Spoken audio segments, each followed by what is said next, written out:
Okay. Okay. Let's start with just a brief prayer, if you will. Father, Father, in Jesus' name, we thank you for these wonderful parents and families. Bless us this week after Easter, where you came alive when we thought many thought you were dead. We ask you to continue to bring things to life in this country as it recovers from the pandemic, and in our homes and in our community and in our nation and with our leaders. In Jesus' name, thank God. Amen. Thank you all very much. Let's get right into this. I'm really excited. I don't know why. I'm just, some days are like that, I guess. I feel really excited. Here are the four classes that we're announcing for the summer. I think History 12 might be a repeat. I'm not sure. I just, we've done so many, I don't remember. But these three, Child Development 1, Art 101, and Anthropology 101, History 12 too, are going to be our offerings this summer. There's a chance I'm pressuring them to do a math class for credit, well, for remediation for students to help them with CSU, so I don't have to offer it myself in the summer. But they didn't come back in the first offering, so I'm planning to offer a math enrichment course for college-bound students. I will offer it. I taught it last year. I'll teach it again, especially if you're going to CSU or UC. I want to make sure you're strong in math before you go there. But anyway, these are the trade tech classes for credit. We have think by faith, we're believing that these classes will be, we'll have something special in the fall. We're hoping that we'll have two in person and two on the campus. I mean, two in person with us at our place and two online. So we're pushing toward that objectives. Please look at these classes. I want my college bound students to please consider taking college classes for credit and lighten that load the first year so you're not under so much pressure that first year of college. And I really think this is a good way to do it. I think Sister Burke was talking about that earlier. Uh, what a what a fast, sneaky way to get college credit. They get used to working with college professors before you go away to college or before you go online for college, before you do college. So really think about this. I'll mention these again before before we actually leave today, but have these courses in mind. I am going to do an email about them later this week. This is the first chance I had to tell people we heard about it Friday. So I thought I would tell the first group of people I saw. We'll have it on our social media tomorrow. We have a nice flyer we're putting up, Quinn's working on. That's why she's not here. And we're also going to be uh, well, putting it out in email, putting on our website, Instagram, and Twitter, all the stuff we normally do to blow that up early and get those classes filled early. I hope you'll think about doing these. These would be very effective for you. All right, let's go ahead now. It's like a little public service. Oh, one more public service announcement that's not there. If your student did not get in CSU Long Beach and is on the waiting list, um, I'm going to talk about those who are rejected in just a minute. As on the waiting list, I need to hear from you immediately if you're interested in going, um, because we have an opportunity to squeeze some students in. I already told the students I was aware of last week. I told 6 students who I thought really wanted to go, and only 2 responded. I'm a little discouraged. I believe one of them is here. I don't want to put them on blast. I appreciate that. But if you're on the waiting list, we need to get you off of there. So get a hold of me and I'll send you an email that will help you with that. All right. Okay. So I think that takes, oh, those who are rejected for Long Beach, if your GPA is above 3.3, I'll consider a constructive appeal with our church behind you. But you have to be 3.3 or above. It's an impacted CSU. So that obviously I have to have some. Or if you're in the area, Long Beach area high school, I don't think anybody meets that criteria, then we'll also be able to help you. Otherwise, we'll have to impose the GPA requirement on rejected students. But wait list is a little different. I can immediately tell you something on that. I may have another announcement regard to one of the UCs when I hear back from their vice chancellor next week. I'll let you know. It's going to involve UC San Diego. Pray for me. I've been talking to, I'm unhappy with the way the colleges are handling admissions this season, the things that have leaked out about that. and I'm not very happy, and I'm pushing carefully without sin to see if we can't put some pressure on these schools in that regard. All right. I'll go ahead and get started. As always, if you have any questions as we go, please let me know. Here's the only repeat view graph we have from last time. Just reminding you that these are AND gates. Uh, if both people agree, the one to one means the student and parent and agree, and then the student can go to a college, right? I think both should be in agreement. If you have a 0-1 situation, it would be zero, but I'm open to, let me let this person in. Let me close this up so I don't have to be in the way here. But I am open, but so whether a parent is no and a student is yes, or a student is no and the parent's yes, I guess, there's no decision. That's what this means down here. Hope that in those cases, you will consider involving me in what's going on. I'll be glad to help. You can appeal to me, and I can help with that with in most situations. All right, just let me know, and I'll be able to help. Okay, uh, and we can sit down and talk over. I can't just decide, but I can help with some of the issues. Okay, let's see. Put pressure on some of the East Coast colleges. Yeah, well, I do. I am moving up the line on that one college for that parent who, if it's oh, everybody sees it's a Danette. I am very unhappy with that situation totally. In fact, your situation is the one I'm the most unhappy with, if you want to really know the truth. I'm unhappy with a certain CSU that shall be remain nameless. And I'm very unhappy with the way that particular school, beginning with the C, has handled things. I'm a little unhappy with the T, but really unhappy with the C. So I won't forget about that. Okay. I'm going to budget at least 8 hours a week to do advocation for students. I did a lot of calls last week too. Learned a lot about what's going on with money in colleges too. National Decision Day. I want to remind you what that means. Nearly all colleges need to require your admission decision and enrollment deposit by May 1st. That's National College Decision Day. Now, some colleges may be extending it, I already heard, to May 15th or June 1st. And I need to address that the same way I did last year. Because you might be thinking, oh, that's good. I'll take a little longer with my decision. And that might be okay. But remember this, it may be irrelevant and your decision day is still May 1st. Here's how. Let's suppose you're still awaiting a better financial aid award from a college, and they tell you they'll extend your deadline. You still need to deposit at another school on May 1st. Because if they don't give you the money you need and you try to turn around and go, it'll be too late. So May 1st is still the decision day. And if you're waiting on something from another school, if you're on a wait list, don't wait and then try to do it later. You must deposit at the lower cost school in that case or the other school. You need to do that. Um, please don't get caught out in the cold this year. One other multiple deposit logical flaw is will you make, I mentioned this before, I think, will you make a non refundable enroll deposit to two different schools? Well, if you have the money, okay, but what about two different schools? What about the other mandatory deposits, like the housing deposit? You know, there's some of them have a registration for course deposit. When will you stop for each school would be my question. And that's the difficult thing about missing National Decision Day. Okay. It's a pretty important thing not to not miss. All right. What will it take for you to make the decision? Is it probably a fair question? Is it money? Well, yes, you really should have the financial aid award to make the final decision. If you do not get it or think you will not, if it's CSU or UC, the cost is predictable. Just give me a call. I can tell you what you're going to owe. So don't worry about a late CSU or UC. I can tell you what it's going to be, and it can help you towards your decision because they're very predictable.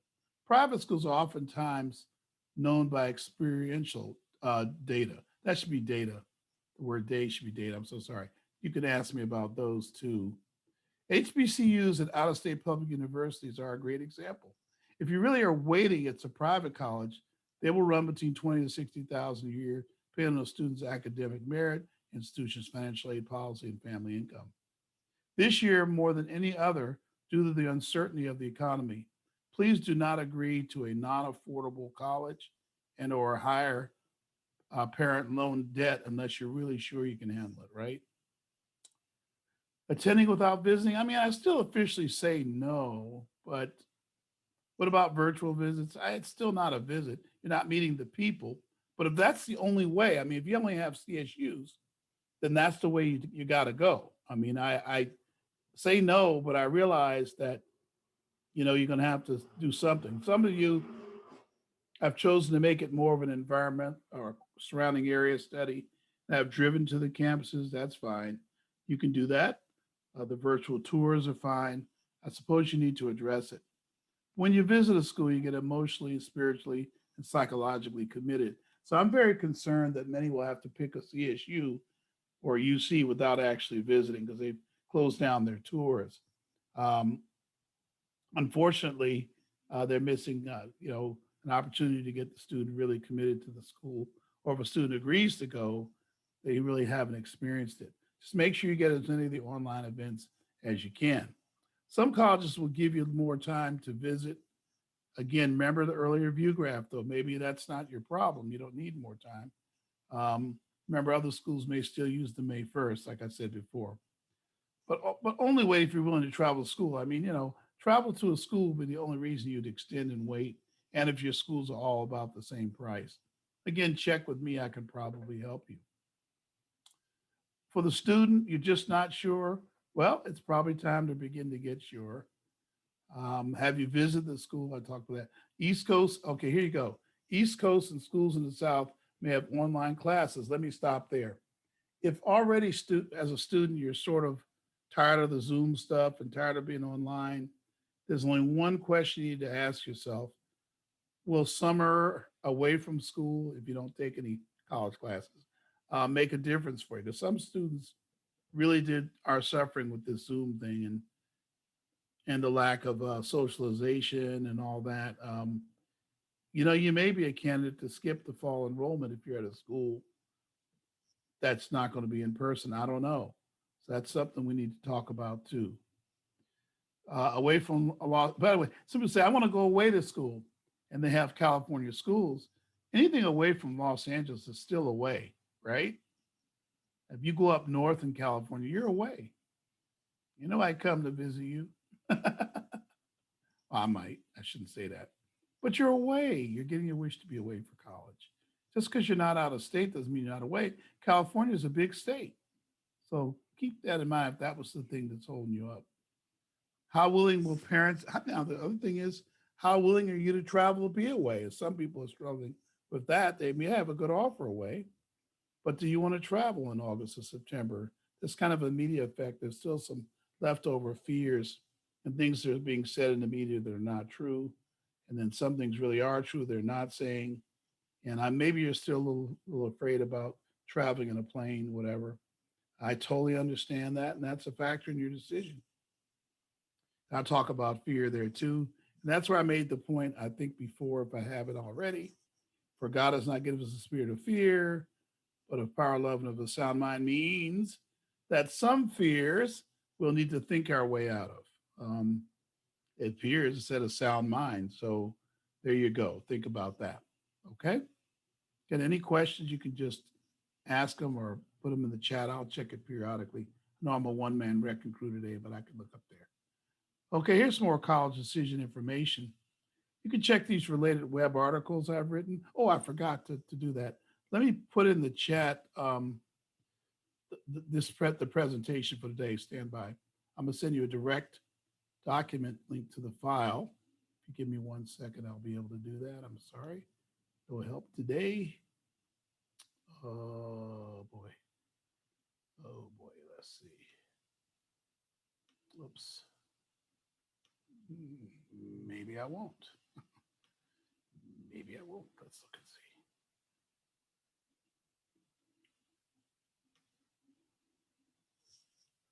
Mm-hmm. Okay, I think I can. Well, I can't. Hold on. I thought we could do it through chat, but I guess that's not true. All right. Well, we'll hold on. Hmm, Okay. All right. We'll work on that. I'll look at that more at the end. Something's not there I expect to see. All right. So there's some articles that I've written. I'll make this presentation available to you right after the meeting. Check these web articles that I've written. You when you get the file, you can just put the cursor right on it and control click and bring them up. They'll be right there, hyperlinks. You can go right to these articles I've written. They're on my website, but I thought I'd make them available. Tried to wait till May 1st to do this. Internet lockup is an extreme possibility, unfortunately. Okay. All right, let's go ahead and be prepared with the deposit, even if you have to borrow it. The deposit's not covered by financial aid, unfortunately. So you'll need to have your deposit. I know that's kind of a strain on some families. Call your schools up. They might give you, especially if it's a CSU or UC, they may give you a lower price deposit if you had a Pell Grant. That's theirs right there. CSU will reduce the enrollment deposit if you're below 38,000 income. If you still need help, please text me for a Zoom meeting. I'll meet with you in order of the text messaging. I mean, you may have questions about the college decision or about anything I have above. That's fine. Um, how do we use the financial aid award? Okay, what I've done is in this presentation here, I've just repeated. Let's go ahead and go through this view graph, and then I'll show you the review view graphs that I did. How do we use the financial aid award to determine what the parent debt will be, right? Please use the same criteria for each college or university. Yes, sometimes people might include the student loans on one, but not on another, because that's the one they really want or don't want. Please use the same criteria, however, for each college or university to compare the costs, right? Upfront, use the cost per semester, multiply by two, or just go with the full year. Please do not assume or bring first year outside scholarships. Yeah, if you have scholarships, don't bring those into the analysis. They're usually too small or too late funding. They usually fund in the fall after you've already started school, actually late fall, some of them. So they should not be considered in that analysis. Don't use parent loans initially in your calculation. They should be determined later with the parent loans, like I'll show you today. Don't use work study, all right? It's way too little and really should be spending money for the student. It's not really going to be something to contribute to paying for college. It's so small. I mean, I think it's so funny. You know, they're talking about hourly changing the wage rate. Boy, I think the work study has been $8 and $7 an hour for years. There's nobody talking about increasing that. That's why I tell my students just to get a job on the campus in the second semester, and you'll come out much better. You can work fewer hours too. Okay. The direct cost of a college in order. Yeah. What's needed first in order to figure out to be in order to figure it out? The direct cost of a college or university is the tuition of fees plus the room and board, nothing else. Because sometimes people will say, "Oh, does my financial aid cover my room and board?" Well, if the room and board and tuition and fees is $20,000, consider them all together because it's the direct cost. That's what's going to be on the bill, right? Please do not be impressed by large scholarships until you know the direct cost. Here's where you find the direct cost. You can Google it and look for it.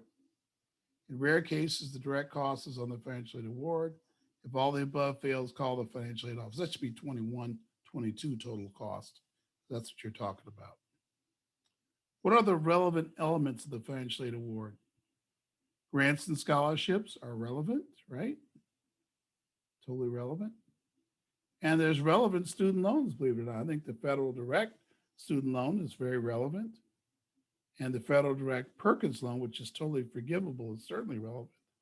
And school loans are forgivable. They're certainly relevant. So I think student loans in general are to be considered in your financial aid. What I don't have listed is parent loans.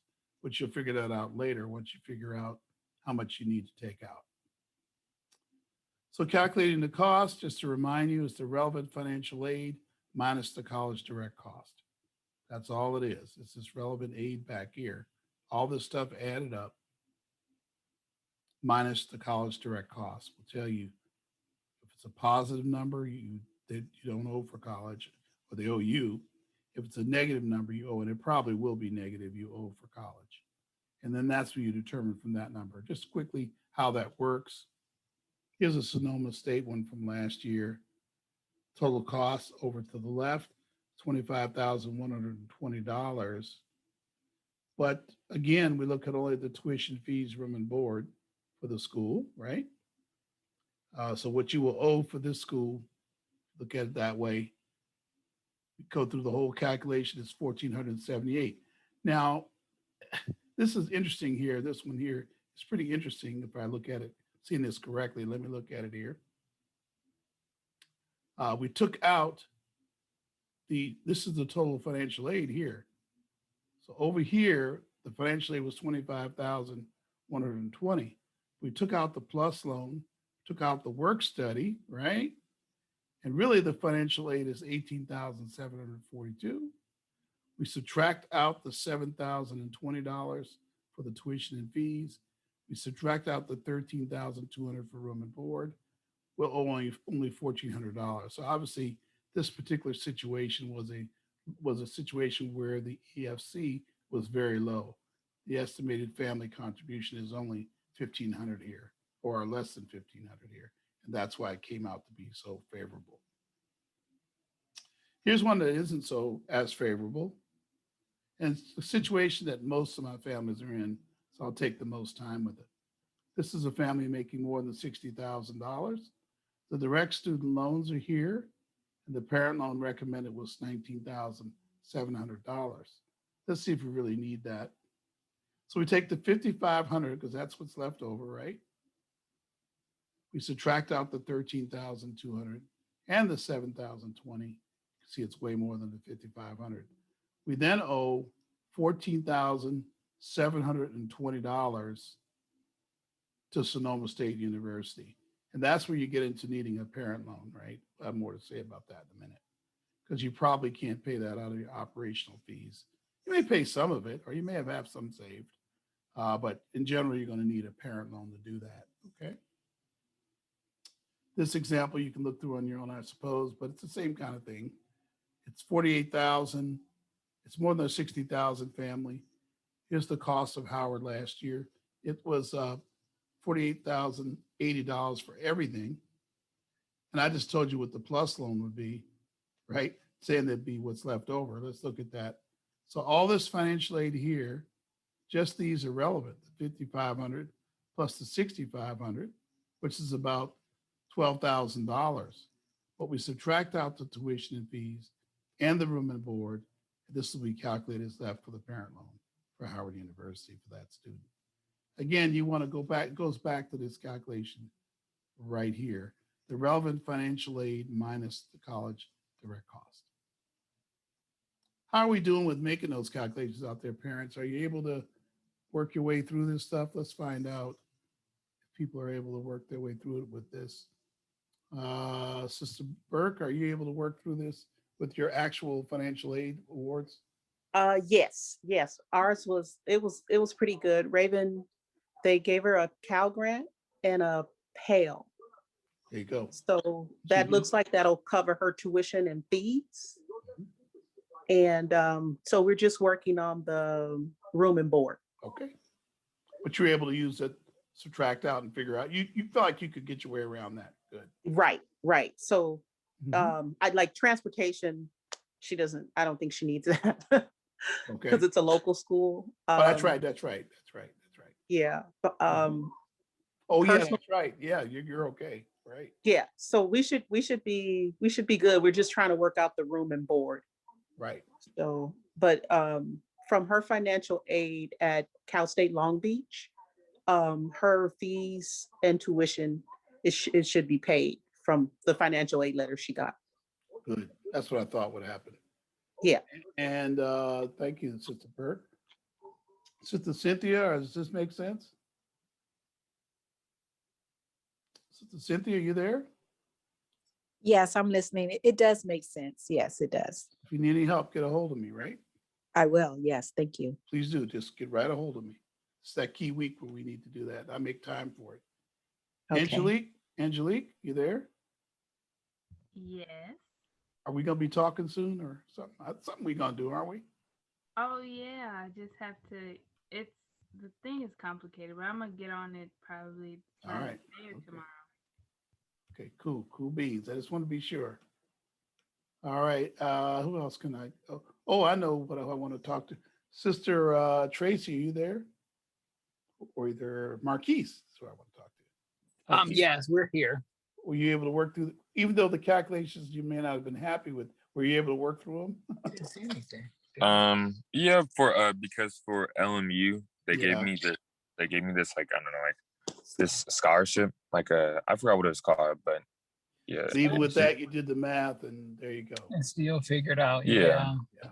But we didn't get it for the other schools that you got But we accepted. didn't get it. Yeah. But we didn't get anything else for like the Cal State All right. stuff.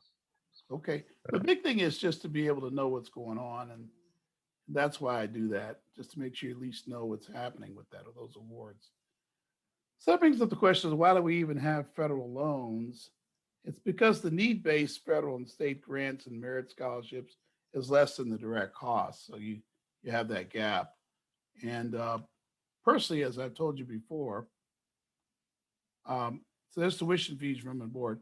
But as I said before, it's probably fair that the students have a small direct loan and pay for their college. So they'll have some skin in the game. But when you get to the larger parent loans, that's a problem. So then, first of all, in the blue, you have your tuitions and fees plus room and board. As we said before, that can be paid by various grants. You heard a couple of them said that. Pell Grant, Cal Grant, university grants, merit scholarships, that's in the red there. Then you have this amount that's left over, the dash lines, and that's where your money in your pocket plus loans. And usually it's going to be loans have to pay that amount that's different. And that's why we have loans, to make up that difference in cost that this blue bar has over here. This dash line here is that difference in cost. That's where loans come in. That part right there. Okay, two categories of student loans. You have direct student loans called Stafford loans and Perkins loans. And then you have the parent loan for undergraduate students called the PLUS loan. PLUS loans there's no loan forgiveness, and there is a credit check. For Perkins loans, they're totally forgivable. There is no credit check for any of the student loan at all. They're all considered entitlement programs. There's forgiveness in some cases for direct student loans, but none of them students seem to gravitate toward. Federal government employment is one way to get some of your student loans forgiven. The AmeriCorps or the Teach for America, the Peace Corps. My daughter did Peace Corps. That's how she got most of her loans forgiven. Teach for America is another way to get loans forgiven. And there's a few other ways, but those are the majority of ways to get loan forgiveness. If you come back and you teach or be a TA in a difficult learning environment, you get some write off on your student loans. Okay. Why students should pay something students should pay or owe something for their college education. They'll receive something of lifelong value. They should pay. They are become more motivated to complete college as fast as possible. Many times parents regret their own student loans, do not want their youth to have loans, but you can pay their loans or pay the additional cost, but it's up to you. Monthly payment is manageable if students plan a sustainable career. That's the problem. Planning a sustainable career. You can pay the $300 a month. And now at this point, you only have to really pay it for half the term of the loan. You can get eligible for some form of lowering the loan or forgiveness. That's even without whatever this administration will decide to do. But remember, that won't affect you guys. If they forgive all these loans, students coming out now are still going to have their loans to pay. A life plan is needed to allow loans to be repaid. So you really need a good life plan. We'll be talking about that. Um, Most of our students are able to pay their loans off because they come out and they've got good sustainable careers, because we really push that hard on this program. The next few months, that's mostly all you're going to hear from me is thinking about career and why are you created. These are all important issues. Other loan facts: the direct student loans right now at 2.75%, plus loans are at 4.53%. However, Congress has not met to get the final rates in yet, but that's where we are now. The loan lengths of student loans is 7 years, plus loan is 10 years. But you don't have to take 10 years to pay it. I paid my daughter's plus loan for my daughter's college, which I kept really low though. I paid it off in about 4 years. Extensions are possible, but costs dramatically increase when you get extensions, right? Your amount of interest you're paying goes up, et cetera. This is why, like right now, there's a no interest period, and I predict it'll be forever no interest on student loans. It's a good time to be paying off your loans. I'm telling my current students or current graduated students. Student direct loan, we said, was 2.75%, 7 years, 84 months. That'd be about $357 per month. As I said earlier, if you pay it for 3 years, you actually get to reduce the remaining balance by half. And if you get to 7 years and haven't paid for some reason, you can pretty much get it forgiven. So we already have loan forgiveness, but you have to pay something up front. The assumption is there's 27,000 principal and 33,000 in interest over that period. Okay, that's the maximum student loan. Student loans many times are much less than that.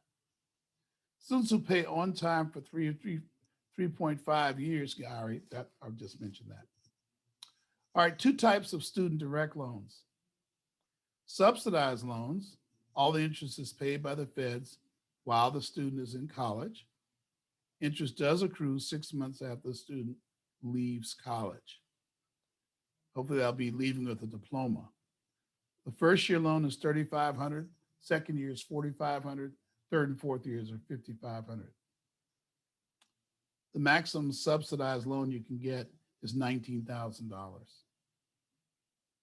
Unsubsidized loans, they're $2,000 each year for 5 years, plus an additional $4,000 per year that a plus loan is rejected or not approved. It's like if your parent plus loan is not approved, your son or daughter can get an additional $4,000 in unsubsidized loans each year. That occurs up to $12,000. The maximum unsubsidized loan, therefore, if you did the math there, is 2 times 5, 10,000, plus the possibility of 12,000 per year of rejection for the 3 years of rejection is $22,000. So you could leave with 41,000 in loans, but that's very, very, very rare. The average student loan load right now, I just checked before this meeting, is $18,700, which is not low, but it's not unbelievably high like some of these parent loans get. Here's a typical 4-year West A EEP student. On the left, you see an advantage of finishing college early. I mean, if you go in summer to college, you could finish early in 3 or 3.5 years. So one reason you're finishing early is to reduce your student direct loans. I was going to put a review graph up and I cut it out. There's 7 ways that students can reduce their direct loan load. And there's 3 ways, things they can do for parents. I'll cover that when it's only a single topic, so I can really get into it. But 4 years of college, you can see you'd pay $22,000. It's slightly lower with 3.5 years of college. And imagine what it would be with 3 years of college, even lower, okay? But this is typically what we see from our students, what they owe when they leave college on their loans, okay? Monthly payments. Let's talk about the parent loan now, okay? 4.53% interest. Let me see if I got a question here. Somebody's asking me. Make sure I get these questions in. What would you suggest would you suggest a student reject the loans and get a part-time? No, I would not suggest rejecting the loans the first year. Now I'm gonna change your question around. Would you suggest a student reject the loans the second year? Yes. Would you suggest the third year? Yes. Fourth year? Yes. Now what's the big deal about the first year? or the first time. It could be the spring, right? Um, I think students should be concentrating on meeting other students and getting socially connected to the campus. Remember the thing we used to do before we had masks on our faces? They need to get socially connected and active on the campus so they can find a roommate. So a school like Long Beach, you can find somebody to live near the campus with, right? Because the goal is to get up and out of the house if you can. So I think the first year, the objective is to do well in your studies, make the adjustment to college. Because when you make a list of the most stressful things in life you'll deal with, everybody's top stressful thing, you're doing three of them, those stressful things, when they go away and start college. I don't want the additional stress of working too. So I don't suggest working the first semester at all, and maybe not even the second semester. I want them to get connected on the campus, do well in their classes, and get active in activities on the campus to become a part of the campus. Hope I didn't over answer that. Okay. Good question though. Assumption here above is that this 45. This is a $4,500 parent loan, and parents, this is the absolute maximum that I hope your parent loans will be. I'm hoping because the payments are lower than 500 a month over 10 years, and you could easily do what I did when my payments were about 300 a month for my plus that I had of my daughter. I had something happen. I got a bonus on my job, and I paid some of that. Every chance I got, I paid it down. As I told you earlier, I finished in 4 years. You don't have to take the 10 years just because it's there, right? But I'm assuming 45,000 here maximum. If you can have it lower than that, would be great. 40,000, 45,000 is about what CSU maximum would be. Most of my CSU parents have $30,000 parent loans, though, because it's something the students do in later years in college that reduce your plus loan. Okay. There's currently no forgiveness for plus loans. There's not even a dialogue about it. I mean, there's $1.8 trillion in student loan debt, and they're counting the parent loan as a part of student loans. And it kind of came to the top last week when they said, well, if you forgive, all the student loans, it'll still be $600 billion. I said billion in loans. I said, how could that be if you forgive all the loans? That's because they're not counting parent loans. So I always scream and yell and throw slippers at the TV when they talk like they don't know about parent loans. But there's no forgiveness plan for parent loans. If you're wondering what I would do about college loans, I would make them all no interest. This $11,000 is a sin and a shame. It's just a tax. It just was a tax because of the way they set up the Affordable Care Act. Well, since the Affordable Care Act is pretty much nowhere near the size it was supposed to be, this interest to me is just uncalled for. We should have no interest loans for students and parents, but I would for college, and I'll just leave it at that. I won't. You can guess what I think about forgiving them. Let's see. There's the loan tables as they existed currently, because theoretically they're not changed until Congress gets a budget. This incorporated the CARES Act, where they lowered the interest rate for the parent loan from 7% to 4.53%. Let me see. I got another great question up there I want to get to. All right. Would you review the maximum refers to? Is it the payment when a certain amount is taken out? Is there a maximum? Okay, so let me take the last question first there. There is not a maximum parent loan that a parent can take, which theoretically you could take a loan. Well, there is, you know what? Your question's so good, I got to step back for a minute. The maximum parent loan would be, I'll try to say this the way it's understandable, would be the maximum total cost of the school, right? You can't take a parent loan out for more than I didn't say direct, I said total cost. So if you're going to Duke at 78,000, you could take out a parent loan of 78,000 minus the financial aid. Say they get 30,000 in aid. You could take a parent loan of 48,000. If you're approved, no problem. And you will most likely be approved after the 2010 Affordable Care Act changes, which is why private schools began to raise their costs so quickly. They've doubled in 10 years because they know you can take out that parent loan. So the maximum, there's a maximum, but it's dependent on the cost of school. Let's see, is the payment when a certain amount is taken out. Yeah. The payment will be a minimum amount to keep the loan current. The maximum that I had on those, let me go back to that. Okay, I understand the question now. The maximum that I was referring to is in my example here, right? My example was a $474.62 payment. For this 45,000, this is the maximum payment for that, right? But clearly you can pay more than you want. You can pay any amount you want per month from that. And you may, but that's going to be the payment for this 45,000. That's the most it will be for the 45,000 and this principal here.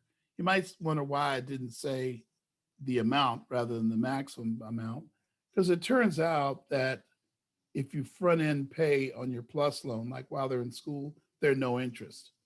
So then all of a sudden that payment goes down and this principal goes down. This is assuming you don't make any payments in college. That's why I put maximum there. That's kind of weird the way I explained it. Is it the kid that I drive you crazy?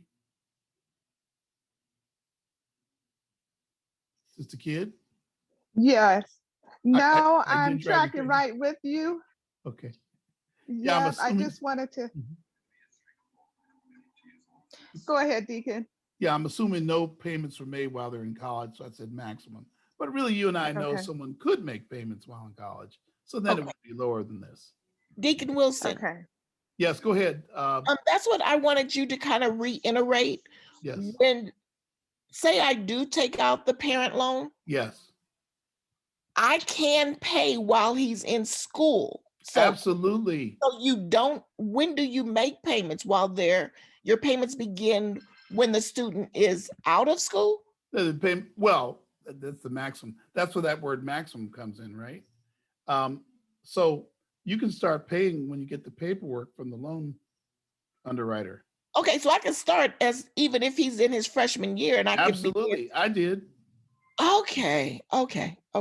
And by the way, here's the way I would do it. I'd be slick about it.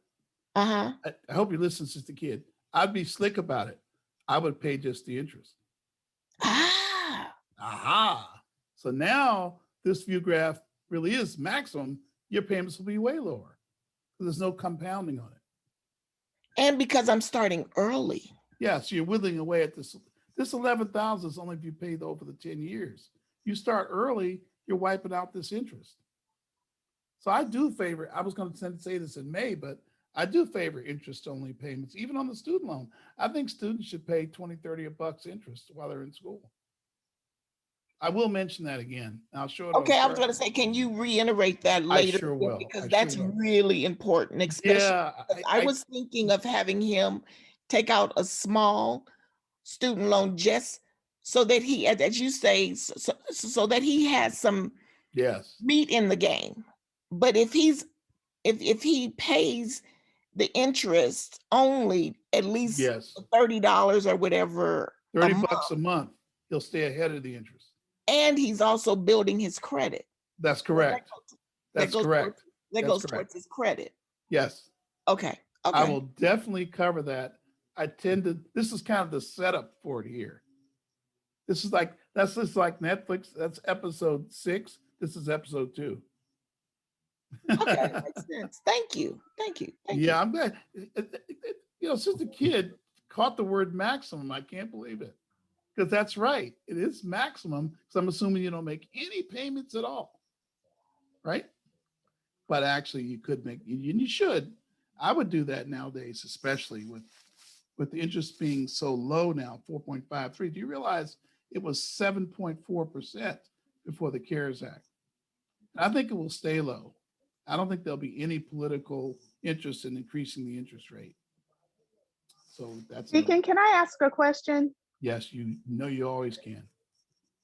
In terms of being approved for the Parent Plus loan, once you say you have multiple kids like I do going to college, I know, and you do the Parent Plus loan for one kid and maybe you're at 40,000, do they look at you the same way? Yes.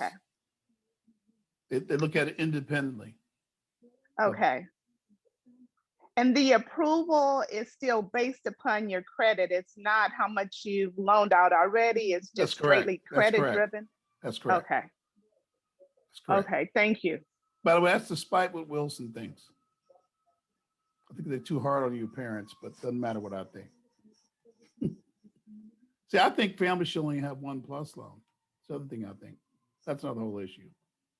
Can you make a monthly payment on the direct loans each? Yes.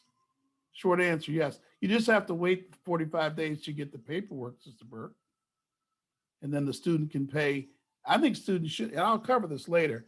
I think students should pay, and you should hold to it. I think 40, 50 bucks a month, 30 bucks a month to hold the interest rate down on that thing, make interest only payments is wise. That's a wise thing to do. And yeah, you can do it while you're in school. Okay. I don't believe I ever got those questions before, those particular questions. Okay. Good stuff. Okay, how do I activate my student direct loan? Notice I said activate. Did everybody catch that? It didn't say approve because it's an entitlement program. 2 steps. Complete the student loan counseling and complete the promissory note. The major first steps. You go to studentsloans.gov. By the way, I think you can get it with the S on it or not on it. Studentloan.gov, studentloans.gov. You go over there and you do it. Now, I would wait till I pick the college, and the colleges will tell you to do it.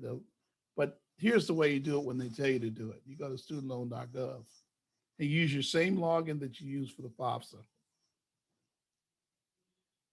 And it's under I am preparing for college. You complete the loan entrance counseling and you complete the promissory note.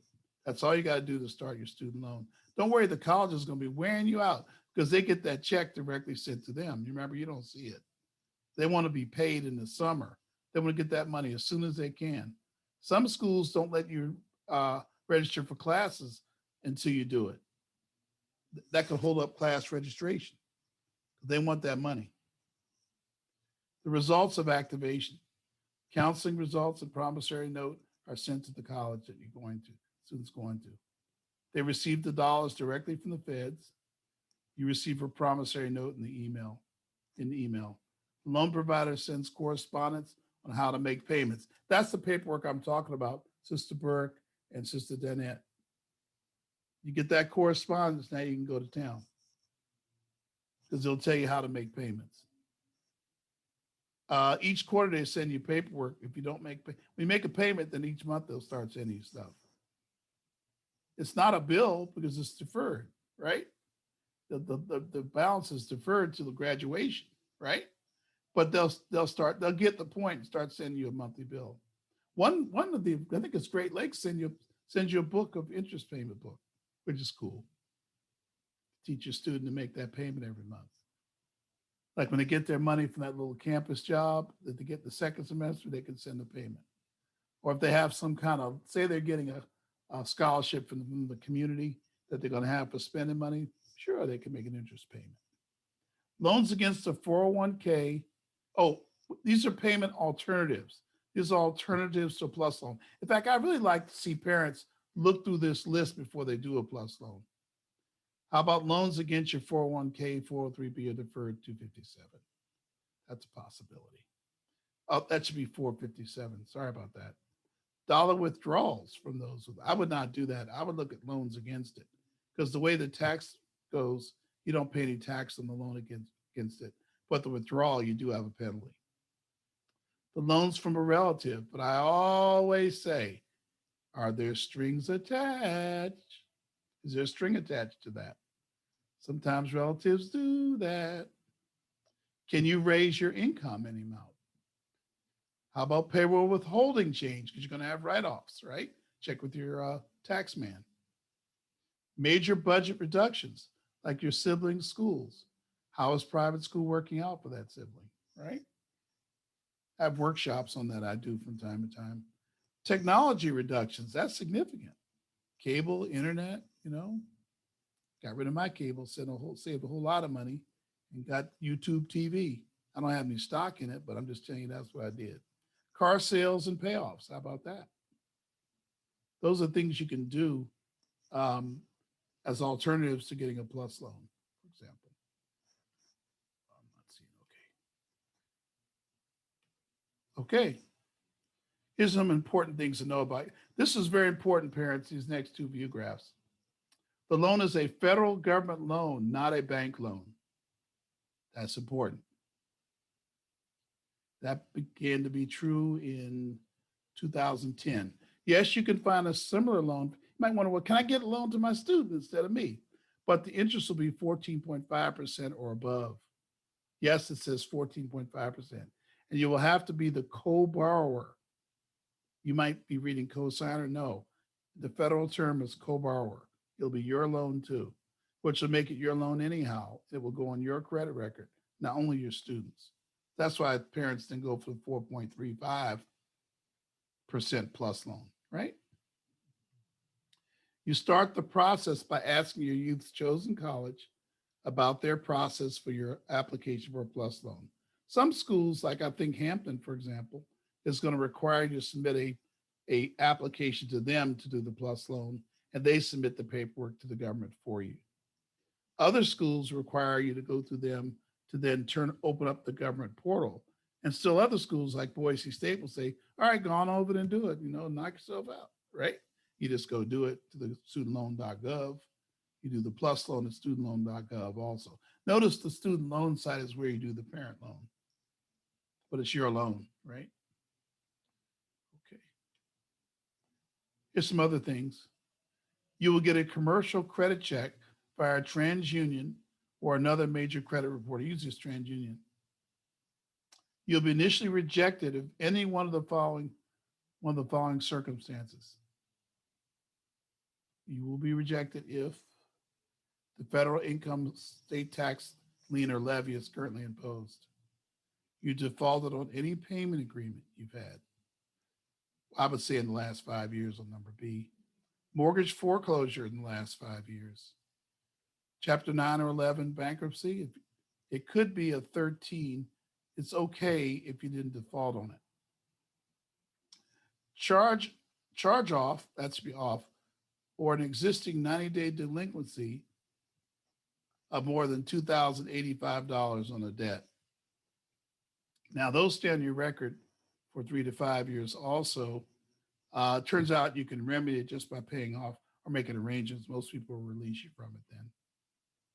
Voluntary, involuntary repossession without an agreement to pay the delinquent obligation. A write-off of an existing federal student loan, if you wrote it off, an existing federal student loan, even if there was a disability, you would not be approved for a plus loan. So plus loans can be turned down. In my experience, about 25 to 30% are, and when it's done, it's a surprise. So make sure if you pick a school where you need the parent loan, that you will be okay, you'll be approved. If you have an existing, you had one within 2 years that was approved, you're probably okay that one of these things didn't happen. So again, you can get a hold of me. I'll be perfectly confidential. I could discuss, any of these with you. Unfortunately, I've gotten to know a lot about the parent loan system. If you're not approved for a plus loan, your youth will be offered an additional $4,000 in direct student loans. But in some cases, it might be a perk of the loan if the EFC is low enough. And you will need to pay cash for the remainder of the gap costs in each semester. Boy, what was I thinking with this thing? I got to go through and edit this. So you're going to have to pay cash where you would have had a loan before. Let's see. The way the law is written, it's not clear you can even get a loan for that. If you're approved for a plus, one half of the loan will be made available for the fall semester and the other half will be made available for the spring semester.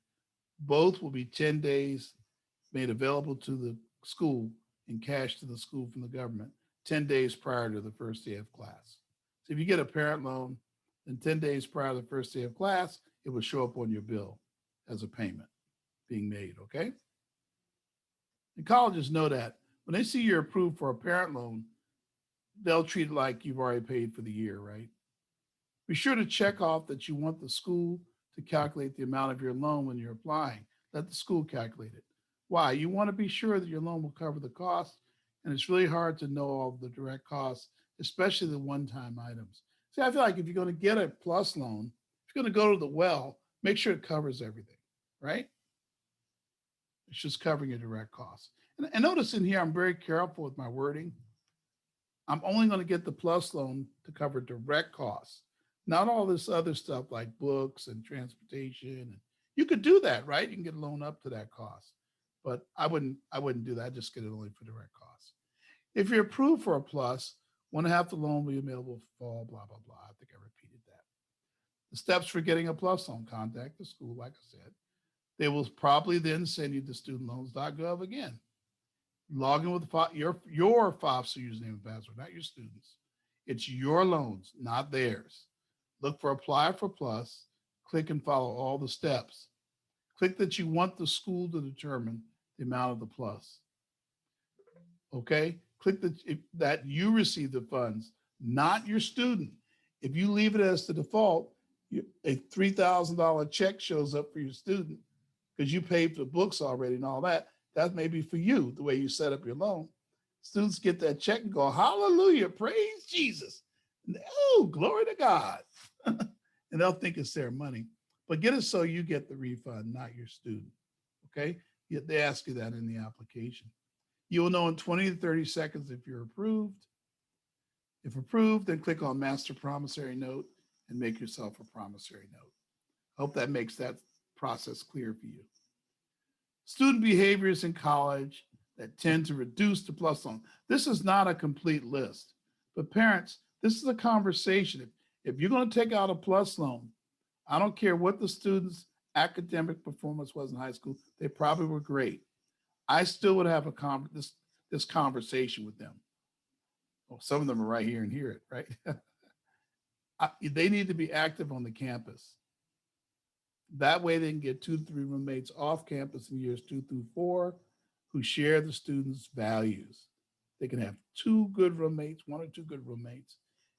Parents, it will save you 30 to 40% of your plus loan. That's huge for that given year, okay? So they need to be active on the campus. They need to get involved in campus. That's how they find the people to room with. If they just study and just hang out and they're by themselves, number one, they may stop out because they're bored, but they need to be getting out, doing stuff on the campus and active. One major, they need a major, one major that's directly related to a career. Double majors and all that are cool, but they have to be paid for. It means you have to stay in school longer. Remember, this view graph only cares about reducing the plus loan. That's all it cares about, okay?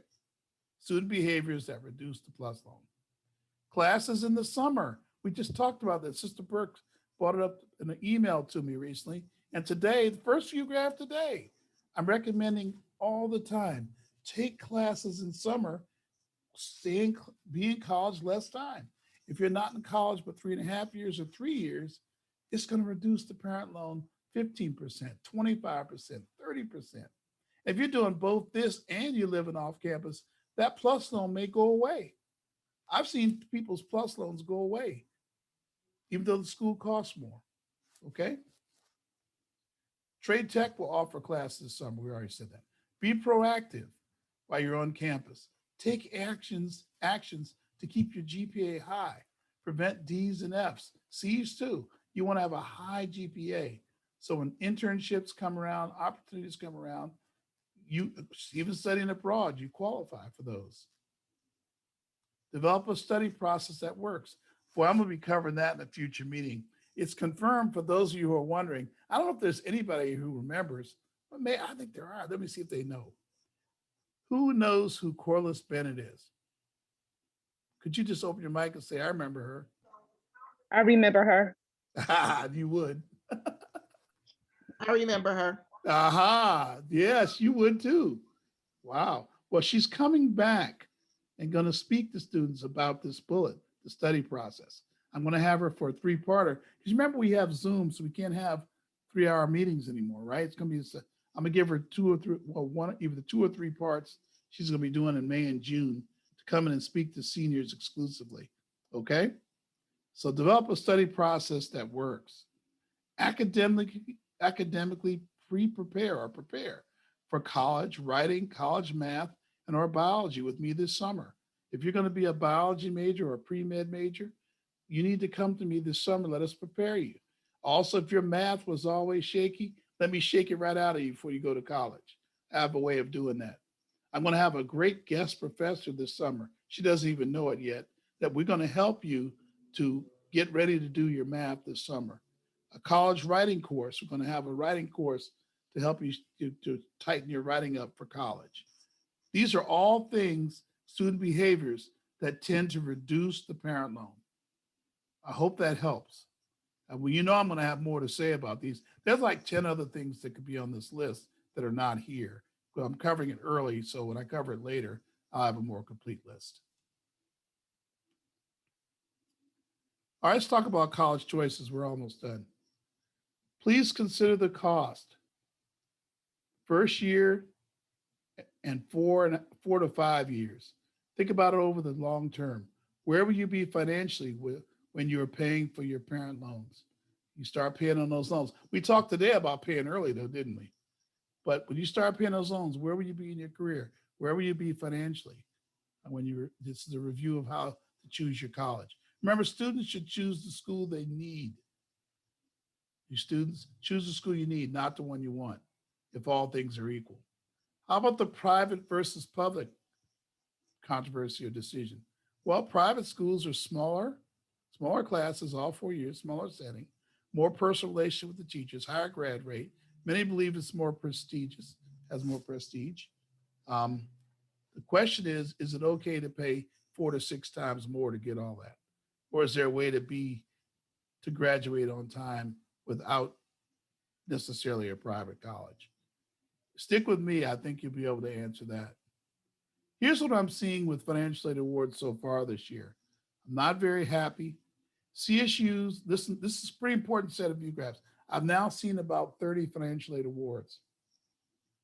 CSUs and UCs now are asking low-income people to pay $4,000 to $6,000 for college versus $2,000 to $4,000 as before. That's a trend that I was surprised to see.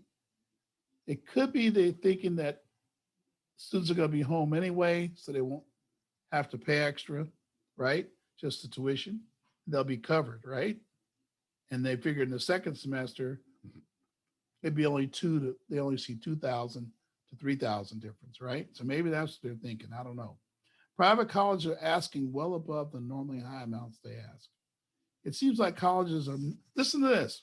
It seems like colleges are not considering dorm and food as part of direct costs, even colleges that are normally great for financial aid. They're providing awards that say, well, we gave you the tuition. You're on your own on the dorm and the food, even though your EFC is low. They seem to be covering the loss of revenue from students who chose to stay at home and the millions they lost in 2020 by sending students home and or by closing their campuses. That's sure what it seems like to me. In fact, an insider told me that is the case with one private college I deal with all the time. Can I ask for more money? It's frequently a question that comes up. That I got your attention on that one. Yes, but it works best when there's a provable special circumstance. Permanent loss of income, usually to a disability or sickness. Decreases in income or loss of job will help some, but you'll have to prove that your income is so reduced that federal aid is now possible. Serious structural problem at your house. My roof just caved in. I got to get out of here. You might be able to get support. COVID-19, like that covers like these areas of the country where there's hurricanes or there's an earthquake or whatever. I suppose if the tree out back falls in your house, you're okay too. I don't want that to happen. So I shouldn't say it. I'm unsay that, okay? COVID-19 related income loss, which was over a significant part of the year, meaning 2020 in this case, even though your FOFSA is based on 2019, okay? So that's a provable circumstance. Can I ask for money without a special circumstance? Can I ask for money without a special circumstance? Well, it's a free country. Yes, you can ask, but it's very rare to prevail, especially this year. Here's your process and your methods. A letter to the financial aid director. You include your monthly budget. The student promise that they will attend if the funds are received. So if you're going for more money from LMU, you better promise them that if you get it, you're going to stay. You're going to go to that school. This is not what a shopper wants to hear. So if you want to like compare people's awards, then pick the one that's lowest after you squeeze them all. It's not going to work out for you the way you want. Some of them make you sign an agreement even, okay? Have an amount in mind and ask for 20% more, 15 to 20% more. Got 10,000 in mind, okay? Ask for 15 or ask for 13,000, whatever. Oh, 12,000. The letter should be from the student with the parents' attachments of their monthly budget. Remember, I said provide your monthly budget. You got to have a real level of transparency. It's helpful if you have a community sponsor who's respected by the college. If it's one of my 10 schools, by the way, if it's a public university, you're not going to get more funds. We're talking about private schools here. Public schools are bound to follow the laws of the state they're in. The one exception might be Boise State, again, because you have a sponsor who's respected by the college. So I can be helpful in some cases. Although this year I suspect it's going to be a little harder than it's ever been for me. All right. I hope that helps. Can I ask for more money? Some of you have asked that. I think I'm getting that email a lot. What if I do not have a financial aid award yet? First of all, be sure if you've not received it already. You're looking at the portals, the emails. If you've not received it, verify you listed the school on your FAFSA. Did you miss a request for verification from the school? Portal email. Call the financial aid office. They just may be slow. I mean, there's some schools that are as slow as Christmas. I mean, they're just slow. I mean, and they're known to be slow. You got to stay on those guys. Remember, if it's a CSU, I can tell you what you're going to pay, right? Or UC, I'm going to be pretty close too. You still need the financial aid award eventually, but I can help you at least to make the decision for college. Do not deposit for admission until you know what you'll owe for college. Here's some things to remember about your financial aid award for a California school. This is important. You'll probably either not be on campus or will be offered not to be on campus. In spring 2022, the other thing they'll do is, let me finish these first. In spring 2022, students will be on campus, so the university will want to keep your housing deposit even if you stay home the first semester. They're not going to refund that deposit. They'll argue that you signed up for housing, we'll give it to you in the spring. Also, the school may say you can live in the dorm, but you may be online most or some of your courses first semester. I should be checking to see if I'm getting questions. Okay. The school may say, here's the one I want to talk about. The school may say, hey, why don't you come live in the dorm? They'll push their dorms real hard on you and then say you'll be online. You could be online, but at least you'll be living on the campus. I'll leave you to figure out what you should do there. It's a personal decision. But notice they will push it hard because let me be very honest with you. There's more of a margin for them when they're acting as a landlord and providing housing than it is when they're providing classes. And they can get the same amount whether you're at the school or at home. So they can't really increase their margin, can they? But on housing, dorm, and food, there could be a lot of margin. I mean, can I say profit? They're nonprofits, but they're getting extra margin they would not normally get. It's a business decision to push the housing, okay? Note the mandatory vaccination against COVID-19, I believe will be required to be on campus. I believe that's going to be a requirement. And I'm going to show you something about that in a minute.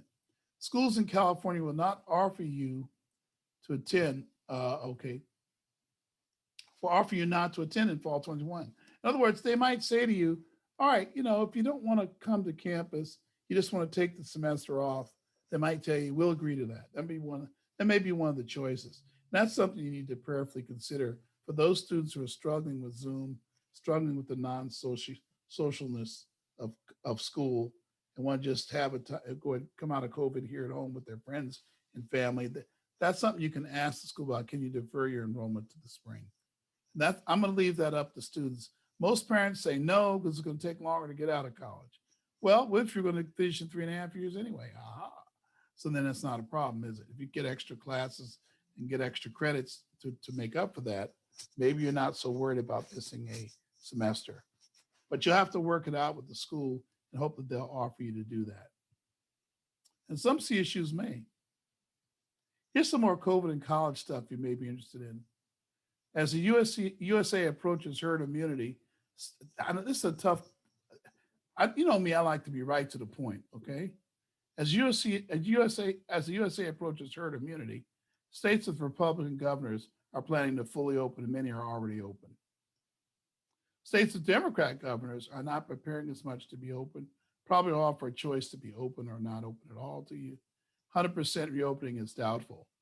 And that is directly true down like the only exception is Washington State that has a Democrat governor, but their schools are opening. Even the District of Columbia is not opening.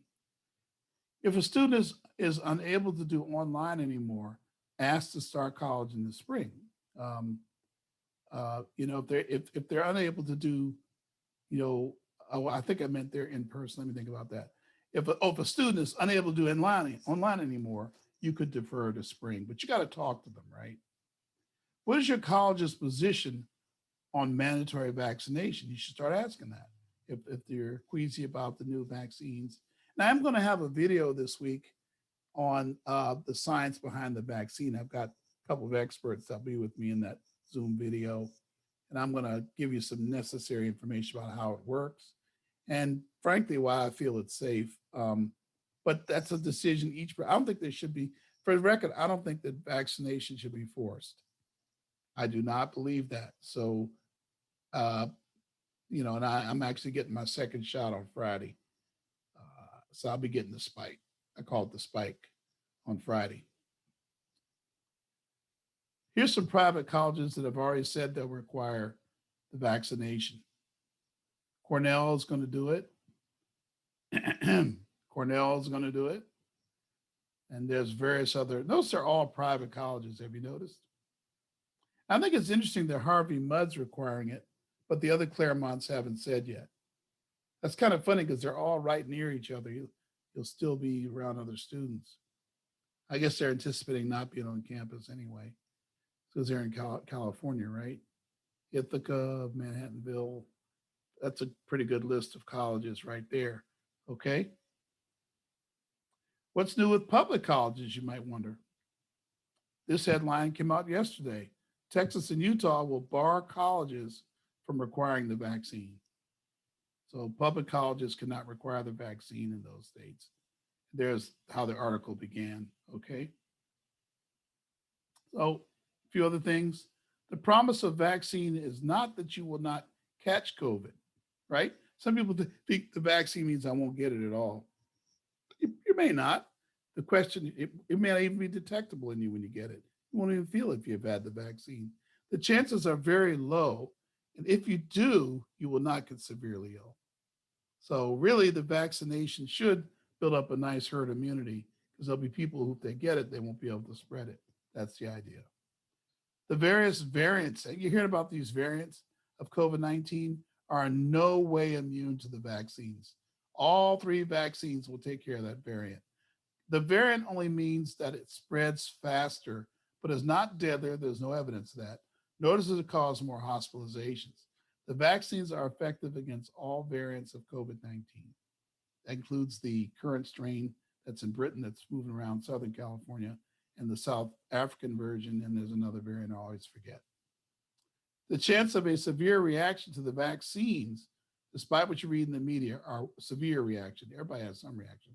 I mean, I thought, hey, I got my first shot. I'm feeling great. And then my reaction was nausea. Now, I don't know how pregnant women feel when they get pregnant, when they have nausea. I don't know. But I'm telling you, Sister Burke, I was nauseous to no end. But what I did was I took some of that sparkling water, like that soda water, hit my stomach. It was over. My wife gave me that. It was over. Then she went out and got me some Pepto-Bismol for the next day. And that's the only reaction I had, right? I had to give Raven that today. That's why she's not sitting here. She's nauseous. Yeah, she had her shot yesterday. And she just has nausea. Yeah. Yeah. Yeah. Just get her some Pepto-Bismol for tomorrow. I gave her the soda water. Oh yeah, soda water will help. Yeah. That's how I fell in love with these Soyo, whatever it's called, tangerine sodas. My wife gave me one of those. I think it doesn't taste bad either. It really helped. So for me, it was nausea. And you know, okay, fine. So I'm getting my next spike. I'll tell you about that. 65% of all elderly in California have been vaccinated. That's good. I really am happy about that. And that's all I had for you today. I'm gonna let you know that was a record number of view graphs. I was scared that I wouldn't get through them. But I don't think I went too fast. Oh, I probably did. That probably means I did go too fast. Are there any other questions here people want to ask me on the way out? That would be cool. I'll be glad to take those if you have any questions. Yes, we have some questions. Go right ahead. Can we You talk to you? only, you only allowed 10. Okay, that's fine. Perfect. We want some questions, probably. Can we talk to you alone? You certainly can. You want to talk by phone after this, or you want to just hang around? Yes, I can just hang out here. You'll hang around. Okay, hang on there. Okay. All right. All right. Is your hubby around too? Yeah. Oh, cool, cool. That's cool stuff. Okay. Can I ask you a question regarding the, oh yeah. Yeah, you want to do that tonight? You got me curious. I gotta call you. You got me curious. That sounds good, Deacon. That you now you have me curious. So I have to call you on that. Anybody else? Okay, thank you. See who else is out there in the chat world. Okay, that was just her. Okay, anybody else? Nope. All right, I see Sister White's there. You cool? I'm good. Yeah, White? we just we good. We went to go visit at the college yesterday. Which one? Which one? UC Marset. Oh yeah, that's right. Yeah, so we drove up there and looked at it. So it's pretty nice. Did you imagine? Long drive. Did you imagine students there? No. Well, it was some students there. There was still some students on campus. Okay. Yeah, it was. Imagine it more crowded than that. You find. Yeah. Well, I'm anxious to see what she's going to do. She's got a lot of options because she's going to get coverage regardless. So she'll have a real decision to make there. All right. Any questions? Sister Smith, you cool? Yes, Deacon, I'm just listening for information's sake. All right. No problem. Uh-huh. Thank you. And then, okay, I guess everybody's okay. I want to thank you for, trusting and believing I'm giving good information. You come out for these. God bless you. There'll be some blessings for it. Whenever you attend these sessions, and we do have this documented in the recording, we know who's here. There'll be benefits for that as we move forward in the year. You'll see those that are coming in here. And remember to check my website for scholarships. I just don't have time to email them all. Go to my website. Got some cool scholarships I sent to the webmaster last week. Just every week it should be a ritual. Move the cursor along the top, drop down when you see scholarships, click, scroll down and start looking at some of the community scholarships I have there, and for my partner Scholarship Plus, and also for my partner at Educate California, when you scroll all the way down. Okay? Got some good scholarships in there. Just look them up. Remember, again, these scholarships will help with the indirect costs. They won't help so much with direct costs, but at least it makes some of the lifting a little easier day to day. All right. All right. Thank you all very much.